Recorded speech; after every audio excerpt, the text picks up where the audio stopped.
Ito ang katotohanan na magulo talaga ang buhok ni Miss Botswana during the final question and answer sa Miss World 2024. Kaya taliwas ito sa mga kiniklaim ng mga fans ni Miss Botswana na isang mangkukulam si Megan Yang at nagpe-perform daw ng witchcraft habang hinawakan niya yung hair ni Miss Botswana. Nagmamagandang loob naman talaga si Megan Yang at hindi siya nagpe-perform ng witchcraft dito, kitang-kita nyo naman. Ito ang ebidensya na talagang hindi nag-witchcraft si Megan Yang. Kung makikita nyo before and after. Yung before, ayan nakikita nyo na merong part ng hair na wala sa ayos talaga. Siyempre, nakaka-distract yan sa vision.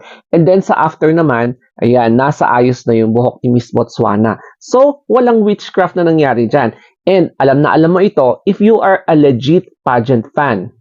Before anything else, follow me sa aking Instagram account, The Story of Anthony. At nagbigay na nga ng statement si Megan Yang na pinabulaanan niyang malinis talaga ang intensyon niya sa paghawak ng buhok ni Miss Botswana. So basahin natin yung kanyang official statement. So dito, mababasa natin na last night during the final, I fixed Lesego Chombo or Miss Botswana's hair on stage. I wanted to offer a helping hand, but I failed to oversee the bigger picture. This could have caused distress during the moment, and I have been made aware that culturally, this is unacceptable. So, inaamin naman niya. We have spoken privately last night at the hotel, and I have apologized to Lesego in private. To those who witnessed the incident, I also want to apologize for any discomfort or confusion my actions may have caused. It was a thoughtless and disrespectful act, and I take full responsibility for it. I assure you that it was not my intention to invade personal space or make anyone feel uncomfortable. I deeply regret my actions and will strive to be more mindful and respectful in the future. So, ibig sabihin, talagang nirerespeto niya yung kultura ng Botswana. Pero, syempre, alangan naman na aamin siya na isa siyang mangkukulam. Nagsalita na rin si Miss Botswana, Lesego Chombo. So, sinabi niya dito na Baso Bame. I'm not sure kung correct yung pagka-discuss ko. I appreciate that you are all looking out for me. But, it really doesn't make me feel good when you bring other people down in my name or for my sake. Please be kinder. Please love to Christina, to Megan, be kinder. Hindi rin kasi nakaligtas si Miss Czech Republic na nanalo ng Miss World 2024 kasi sinasabi daw ng mga ibang mga medyo rabid fans from Botswana na kung hindi daw hinawakan ni Megan Yang yung buhok ni Miss Botswana, malamang sa malamang siya daw ang nanalo ng Miss World at hindi ang Czech Republic, o di ba? So, nadamay talaga siya. Sinearch ko rin kasi itong witchcraft in Botswana, witchcraft Botswana, at ito yung lumabas. Ayan, puro si Megan Yang ang lumabas. Pero, meron tayong, ayan ito yung napanood ko na isa, top 5 witchcraft places in Botswana. So, ito yung sinasabi niya, Charles Hill, Mochudi, Moshupa, Seshtiwa, Bobonong. O yan. So, mapapansin mo talaga na medyo malakas or talamak ang paggamit ng witchcraft dito doon sa Botswana, no? So may mga iba pang mga witchcraft na parts ng Africa. So ito yung Nigerian witchcraft, so witchcraft in Mozambique, yan. Tapos mga kung ano-ano pang mga related na witchcraft, no? So talamak talaga doon, and I think part yun ng kanilang culture. So correct me if I'm wrong. Mag-story time tayo about sa witchcraft na talamak doon sa Africa, and then yung experience ko dito about sa Kumaw, kung familiar kayo. So, unahin natin sa Africa, no? Yung pag-practice ng witchcraft, marami ang nagpa-practice doon kahit bawal na kapag nagpapatayo ng building, bridge, mga kalsada, ang advice daw ng mga witch doctor is dapat mag-alay daw sila ng katawan ng isang chikiting. So, ang ginagawa nila is, alam niyo yun, kinukuha yung mga chikiting and then minimix daw sa mga semento, mga ganun na kwento. So, ginagawa din pala doon. Kasi, di ba, kung naalala niyo, may mga kwentong ganito din dito sa atin. So, ipinagbabawal yung ganong practice ng gobyerno. Pero, aware sila na meron pa rin nagpa-practice ng ganon. O, di ba? So, nakakakilabot na panoorin. At i-try nyo na lang panoorin yung mga documentaries na ganong topic. So, i-relate din naman natin yung mga ganitong practice dito sa atin. Way back 20 years ago, o di ba? Meron akong napuntahan na medical mission somewhere here in Cordillera.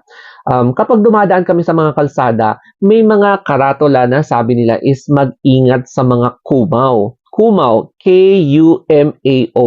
So, naku-curious kami, ba't ang dami-daming sign na kumaw? Tapos yung mga pinupuntahan naming lugar, hindi siya paved road, tapos walang kabahay-bahay. Alam mo yun, yung nakakatakot talaga na parang horror movie.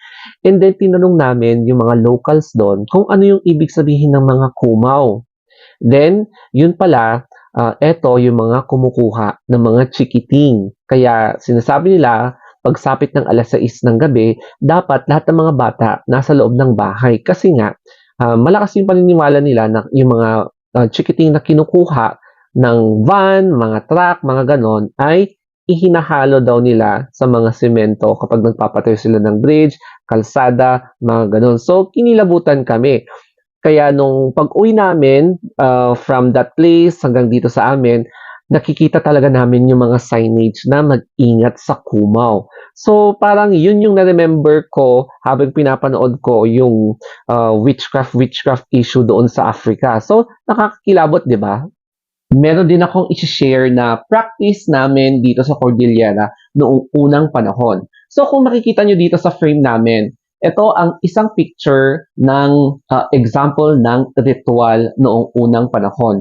Hindi naman siya witchcraft. It is a form of an animistic ritual noong unang panahon dito sa Cordillera. And ito yung isa sa mga example na nang aalay ang isang tao, isang ninuno namin, para magkaroon ng harvest. So, kung makikita nyo ito yung bulol, no? Yung God of Harvest. So, hindi po siya satanic, hindi po siya witchcraft. So, syempre, nag-aalay ng offer, tapos may mga manok, ayan, para magkaroon ng harvest o kaya uulan dito sa amin. So, yan yung example, tapos yan yung bahay nung sinaunang panahon, yan yung pine trees. So, ang ganda, di ba? So, hindi ko naman sinasabi na satanic o kaya witchcraft, no? And hindi po kami mangkukulam. Yun pala, no? Ako yung next na aakusahan yung mangkukulam. Pero, no. Mabait po akong tao and wala po akong tinatapakang tao. Kasi, syempre, malaki din naman ang ambag ko sa aking family. I-share ko din sa inyo itong mga maskara na nakuha ko sa Bali, no? So, makikita nyo, parang Buddhist, Hinduism, ayan, Hinduism siya, pati ito. So, gusto ko siyang kunin para i-display and syempre, ayan, no, combination ng animism dito sa Cordillera noong unang panahon and some still practice up to this day. Sa aming mga Cordillerans, meron talagang tahanan na kapag pupunta kami sa mga lamay, sa mga kasal, hindi mawawalat yung mga tradisyon namin, mga igorot, nagsisisiwit, merong mga offering, merong mga prayers, yung mga ganon. Tapos, dito mo talaga ma-witness yung differences ng culture per place, no? Kaya, it's important talaga na kapag bumibisita ka sa isang lugar, research lang ng konti about their culture, kung ano ba yung bawal at hindi bawal gawin sa mga lugar para hindi ka mapahiya or hindi ka pagchismisan na mangkukulang, mga ganon. So, katulad ng ginawa ni Megan Yang sa kanyang apology, na nagsusorry siya kasi hindi niya ni-realize na yung paghawak pala ng buhok ng ibang tao ay meron palang parang kaakibat na meaning, such as tabu pala yung ganun doon sa Botswana. That's why nag-apologize siya. Kaya sana may natutunan kayo, especially sa pag-share ko ng konting kaalaman tungkol sa practice ng animism dito na in connection doon sa pambabatikos sa ginawa ni Megan Yang dahil daw pinagkamalan siya mangkukulam sa way ng paghawak niya ng hair kay Miss Botswana. So at least no, kapag pumupunta tayo sa mga ibang place or nakikipaghalubilo tayo sa mga foreigner, at least aware na tayo na igalang natin kung ano man yung kultura nila. Pero syempre, no, dapat nating i-correct yung mga accusations na binabato sa kanya kasi syempre dapat sensitive din sila kung ano man yung kultura natin na pinapractice outside of their country. O, di ba? So, ang importante talaga dito is follow me sa aking Instagram account, The Story of Anthony. And syempre naman, follow nyo din ako sa mga iba pang social media accounts ko kasi malaking tulong ito para sa akin as a content creator. Okay, so thank you very much. Have a nice day. I hope na may natutunan kayo at nakarelate kayo sa aking mga sinasabi.